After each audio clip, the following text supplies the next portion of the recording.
អូខេសួស្តីអ្នកទាំងអស់គ្នាហ្នឹងហើយថ្ងៃនេះគឺយើងមករៀនអំពី PIT ហ្នឹងហើយបងប្អូនយល់អត់ថា PIT គឺជាអ្វីហ្នឹងហើយថ្ងៃនេះគឺខ្ញុំចង់និយាយពី PIT នៅក្នុងការ trading ណា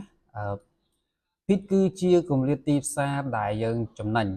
ឥឡូវឧទាហរណ៍តម្លៃបច្ចុប្បន្នបងប្អូនអាចចូលមើលកន្លែងនេះបានគឺ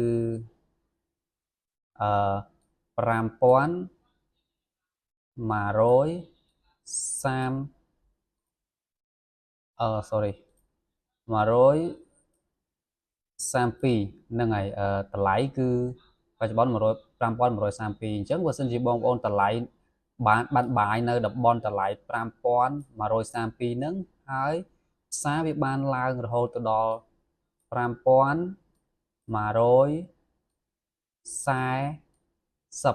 អញ្ចឹងមានន័យថាចន្លោះគម្លាតពីតំបន់5142រហូតទៅដល់5140ហ្នឹងគឺបងប្អូនចំណេញចំនួន8លេខ$8អញ្ចឹងគឺ$8ហ្នឹងហើយគឺជាចំនួនភិតដែលបងប្អូនចំណេញវាសាមញ្ញតែនេះគឺជាវីដេអូដំបូងដែលខ្ញុំសុំសម្រាយឲ្យបងប្អូនសម្រាប់អ្នកថ្មីយល់ថាភិតនឹងគឺជាអ្វីហ្នឹងហើយដូចថាតម្លៃហ្នឹងអញ្ចឹង$8ឥឡូវឧទាហរណ៍សាថ្មីគឺចំពោះការ sell វិញឥឡូវឧទាហរណ៍ថាបងប្អូនទិញនៅតម្លៃ$5000នៅក្នុងមួយអោន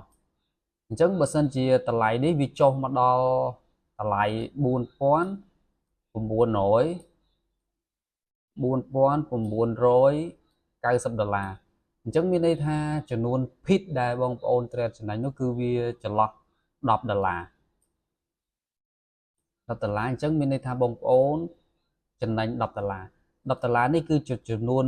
PIT ដែលបងប្អូនចូលទិញលក់ទទួលបានផលចំណេញហ្នឹងហើយ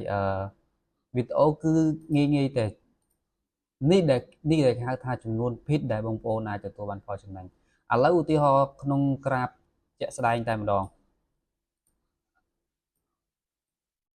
ឥឡូវយើងឧទាហរណ៍ក្នុងក្រាបជាក់ស្ដែងតែម្ដងគឺឧទាហរណ៍ថាបងប្អូនបានបាយនៅតម្លៃនេះឥឡូវយើងចូលក្រាប15នាទីមកវាស្រួលមើលចូល1ម៉ោងក៏បានដែរចូល1ម៉ោងមកឥឡូវឧទាហរណ៍ថា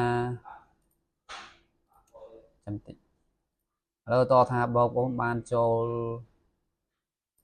បាយនៅតម្លៃនេះបានចូលបាយនៅតំបន់តម្លៃនេះតម្លៃតម្លៃនេះគឺ$5083 $5083ហ្នឹងហើយអញ្ចឹងបងប្អូនបើសិនជាវាឡើងដល់តំបន់នេះអញ្ចឹងបងប្អូនចំណេញជាប្រមាណ PIT អញ្ចឹងបងប្អូនអាចយកនេះមកវាស់មកបងប្អូនចុចចូលកន្លែងដែលបងប្អូនបាយមកហើយបងប្អូនឡើងទៅលើមកនេះតំនេះបាទអញ្ចឹងតំបន់នេះ49.50នេះគឺជាចំនួន PIT ដែលបងប្អូនទទួលបានផលចំណេញអញ្ចឹងមានន័យថាបងប្អូនចំណេញ